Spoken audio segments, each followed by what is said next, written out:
Parashat Toldot. Comme les enfants sont repoussés dans son sein, Rivka, elle dit, si cela est ainsi, à quoi suis-je destinée? Elle alla consulter le Seigneur lui dit, 2 nations sont dans ton sein, et 2 peuples sortiront de tes entrailles. Un peuple sera plus puissant que l'autre, et l'aîné obéira au plus jeune. Il se trouve qu'elle portait 2 jumeaux. Le premier qui sortit était roux, et tout son corps pareil à une pelisse. On lui donna le nom d'Ésaü. Ensuite naquit son frère, tenant de la main le talon d'Ésaü, et on le nomma Jacob. Ésaü, Esav, devint un habile chasseur. Jacob, homme inoffensif, vécut sous la tente. Jacob s'approcha d'Isaac son père, qui le tâta et dit, « Cette voix, c'est celle de Jacob, mais ses mains sont les mains d'Ésaü. » Genèse 27, verset 22. Tous les commentateurs de la Torah se sont penchés sur le berceau de ces 2 frères ennemis, Jacob et Ésaü. Le Midrash Bereshit Rabbah 63 rapporte que lorsque Rivka franchissait le seuil de la maison d'études de Sem et de Héver, les 2 grands maîtres de l'époque, Jacob entrepoussait Ésaü, et vice-versa quand la matriarche traversait les maisons païennes, c'était Ésaü qui repoussait Jacob. Rivka avait conscience que c'était là un signe du ciel. Aussi est-elle curieuse de savoir que lui restait-il à faire si le combat fratricide était inscrit à l'origine dans son sein. La réponse à ces interrogations lui fut donnée par un messager de Dieu concernant la naissance de 2 nations. Jacob, Yaakov, symbolisant la nation d'Israël, et Ésaü, Esav, symbole de la nation d'Édom, qui serait, selon la tradition juive, le père du monde chrétien. Ces 2 enfants doivent être séparés, car il y a incompatibilité entre eux dans leur tempérament, dans leurs aptitudes innées, chacun pouvant nuire à l'autre. La matriarche devait veiller à les éloigner l'un de l'autre et faire en sorte que l'aîné doit obéir au plus jeune, dans le cas où le premier chercherait par la puissance à s'accaparer du second. Dieu fait allusion à la ruse de Rivka qui a permis à Jacob d'attirer sur lui la bénédiction de son père Isaac. On comprend alors la réflexion de la matriarche à son fils. « Je prends sur moi ta malédiction, mon fils. Obéis seulement à ma voix. » Cette assurance lui a été donnée par la voix prophétique quand elle alla consulter les savants de la maison d'études de Sem. Le Or HaChaim souligne que généralement, 2 frères, de surcroît 2 jumeaux, ont des traits de caractère communs. Ici, aucune ressemblance gémellaire ne pourrait les unir, car déjà avant la naissance, ils sont en conflit permanent. Chacun cherchant la défaite de l'autre et sa reddition totale. Cela va attiser leur haine puisque un homme et un serpent, disent nos sages, ne peuvent cohabiter ensemble. Le Maor Vachemech précise qu'entre Jacob et Ésaü, il y a une antinomie totale. Ésaü cherche à accroître les forces de l'impureté dans le monde à travers une conception d'un monde naturel où Dieu serait la nature, puisque la Gematria de Elohim Ha-Teva 86, alors que Jacob cherche à donner plus de vigueur aux forces de la pureté dans l'univers, afin de réduire à néant les forces d'Ésaü en proclamant l'unicité de Dieu, maître incontesté du monde. La main frêle de Jacob, tenant le talon Akev de Ésaü, signifiait que si l'on retranche du substantif Esav le mot Akev, Esav moins Akev, on a le verbe red qui veut dire chute, précipice.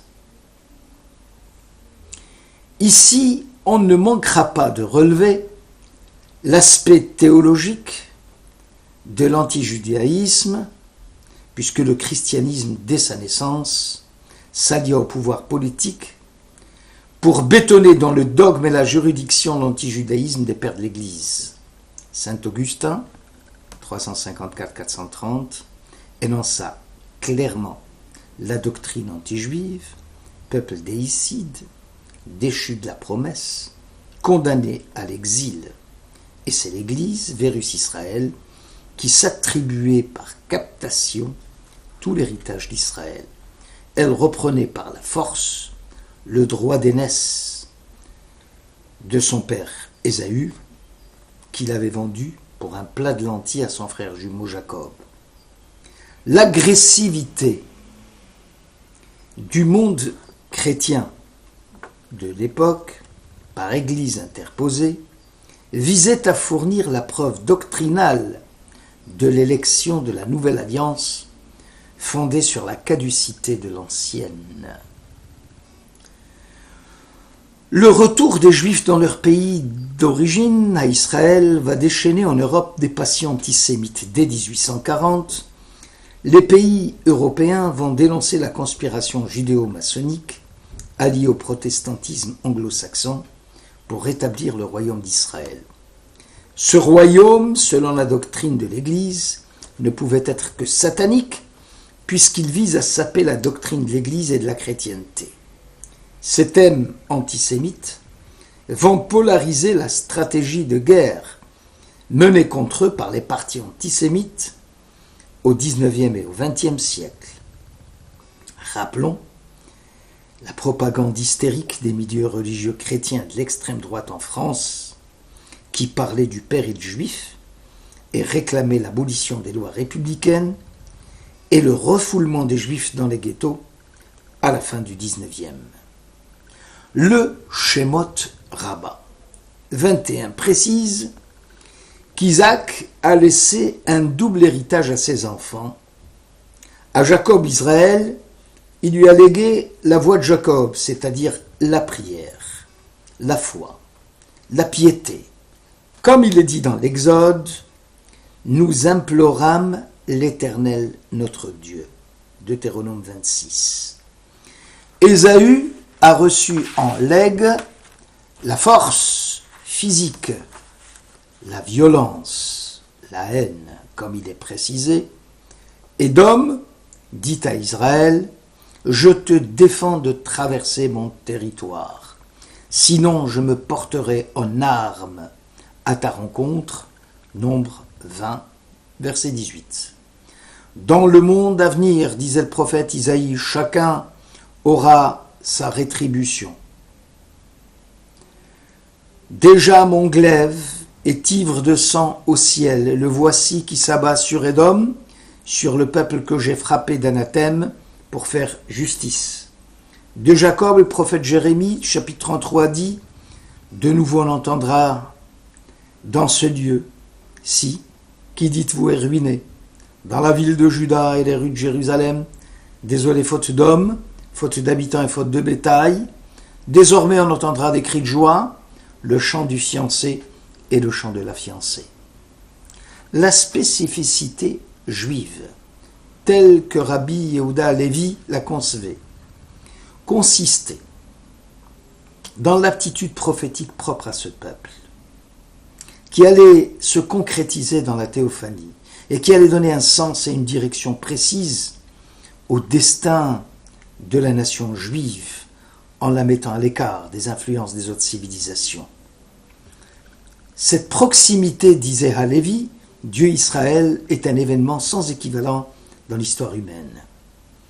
Le Baal Atania précise que l'âme juive a en elle une parcelle de la semence d'éternité de Dieu, ce qu'il appelle Hanefesh Elokit, d'où le penchant naturel du peuple juif à la soumission totale à l'être divin jusqu'à la non-existence de l'être, la Hitbatlut. Ce trait de caractère n'est pas lié à l'accomplissement vis-à-vis des commandements divins, puisque même les mécréants juifs, disait le Baal Atania, sont capables aussi de sanctifier le nom divin, en offrant leur vie en sacrifice devant l'épreuve de l'apostasie. La vie humaine juive devient inconcevable si on ne lui suppose une tension naturelle et spirituelle. Le Rav Kook souligne que le particularisme juif relève davantage de l'éthique juive, du moussar, puisque la révélation de Dieu se caractérise par l'adjectif saint, kadosh, selon l'expression talmudique, mahu afata. De la même façon que Dieu est clément, miséricordieux, il t'est demandé de l'imiter. L'essence de la vie juive ne pas seulement fidélité aux événements du Sinaï, la croyance à un événement ne suffit pas, il en faut surtout l'accomplissement à travers l'éthique. Tzedaka ou Mishpat, justice et droit font partie intégrante de l'être juif. C'est là son tempérament naturel, son aptitude innée, il ne peut en être autrement. Chaque fois que les Juifs transgressent les principes de la morale, les tables de la loi, disait le Rav Kook, se brisent à nouveau. Par ces actes sacrés, l'homme révèle le divin. Ce sont les actes de rédemption, puisque la rédemption est la révélation du sacré caché, la découverte du divin voilé. Le Rav Samson Hirsch considère l'humanité entière comme un seul bloc, où chaque nation a des dispositions particulières et un génie propre qui va la caractériser. Chacune, par-delà la spiritualité, contribue au progrès et au bonheur de l'humanité. Dans cette perspective, Israël a un rôle de phare des nations, de guide routier de l'humanité qui, hélas, méprise Dieu, qui se complaît dans le monde de la matérialité. Revenez, fils rebelles, je guérirai votre absence de foi. Cependant, cette voix de Dieu inaudible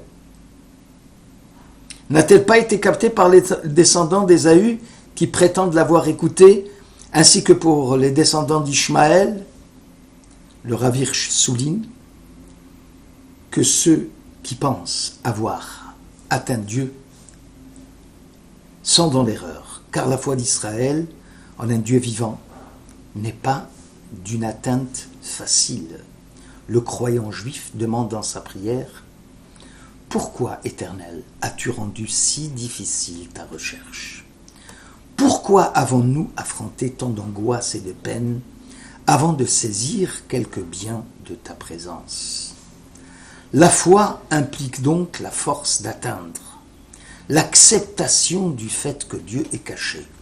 La contribution d'Israël au monde occidental est celle de penser l'ultime, de s'élever vers l'invisible et de comprendre Dieu.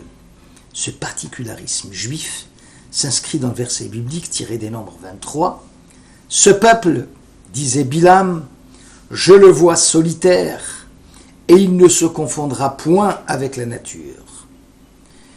Hen goyim, hen am levada dishkon uva goyim lo itrasha. » Le verset débute par la particule hen, he et nun, ce qui suggère à nos sages l'idée que toutes les lettres de l'alphabet hébraïque peuvent se croiser entre elles pour former des dizaines ou des centaines, à l'exception de la lettre he et nun. Par exemple, la première lettre de l'alphabet Aleph se croise avec la dernière lettres des unités, tête pour former Yod 10. Le Bet, le 2 avec le 8, Bet et Chet.